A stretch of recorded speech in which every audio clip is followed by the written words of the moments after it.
Alléluia, Alléluia, Alléluia. Alléluia, Alléluia, Alléluia. Alléluia, Alléluia, Alléluia. Alléluia, Alléluia, Alléluia. Je vous enverrai l'Esprit de vérité, dit le Seigneur. Il vous conduira dans la vérité tout entière. Alléluia, Alléluia, Alléluia. Alléluia, Alléluia, Alléluia. Le Seigneur soit avec vous. Évangile de Jésus-Christ selon saint Jean.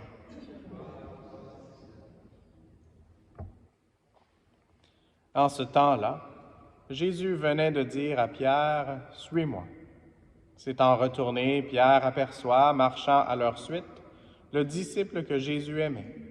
C'est lui qui, pendant le repas, s'était penché sur la poitrine de Jésus pour lui dire, « Seigneur, quel est celui qui va te livrer? » Pierre, voyant donc ce disciple, dit à Jésus, « Et lui, Seigneur, que lui arrivera-t-il? » Jésus lui répond, « Si je veux qu'il demeure jusqu'à ce que je vienne, que t'importe?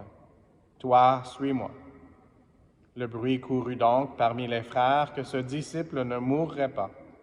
Or, Jésus n'avait pas dit à Pierre qu'il ne mourrait pas, mais « Si je veux qu'il demeure jusqu'à ce que je vienne, que t'importe? » C'est ce disciple qui témoigne de ces choses et qui les a écrites. Et nous savons que son témoignage est vrai. Il y en a encore beaucoup d'autres choses que Jésus a faites, et s'il fallait écrire chacune d'elles, je pense que le monde entier ne suffirait pas pour contenir les livres que l'on écrirait. Acclamons la parole de Dieu. Louange à toi, Seigneur Jésus.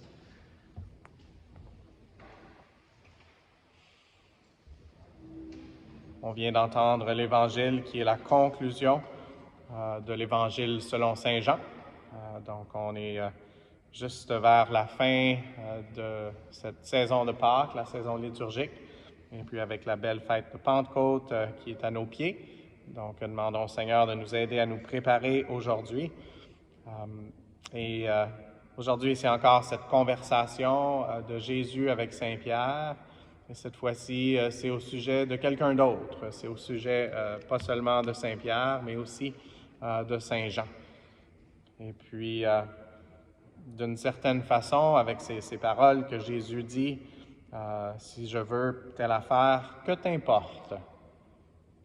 D'une certaine façon, puis c'est en bon canadien-français, ça veut dire « mêle-toi de tes affaires ». Et en même temps, on devrait se préoccuper les uns pour les autres, mais pas d'une façon désordonnée, mais d'une façon qui nous aide nous-mêmes dans notre propre cheminement avec le Seigneur. Dans quelques instants, nous allons recevoir la communion. Et donc, c'est communion avec la Sainte Trinité, communion avec Jésus, qui se donne à nous dans son corps et dans son sang, dans sa présence réelle. Et en même temps, c'est communion les uns avec les autres. Et donc, j'ai fait exprès pour dire cette parole, « Mêle-toi de tes affaires », il faut se mêler des affaires du Seigneur. Puis lui-même avait été perdu au temple quand il avait 12 ans, puis il se mêlait des affaires de toute l'humanité. Puis finalement, c'était un peu désordonné parce qu'il devait être avec Marie et avec Joseph, et donc il est retourné à la maison. Et quand je dis désordonné, le Seigneur n'a jamais péché, okay? Donc vraiment, c'est important à savoir. Mais donc, il a changé comme sa façon de faire pour se mêler des affaires très simples, des affaires très anodines, qu'on pourrait dire, mais toujours, et Dieu est amour, mais toujours Jésus le faisait avec le plus grand amour. Et c'est ce que saint Jean voulait essayer de comprendre, l'amour infini de Dieu le Père, et c'est lui qui écrit dans l'Évangile Jean 3,16, « Dieu a tant aimé le monde qu'il a donné son Fils unique pour que nous puissions avoir la vie éternelle. » Et donc aussi, il fait référence à l'Esprit Saint. Il y a juste quelques évangiles, on avait le souffle de l'Esprit Saint.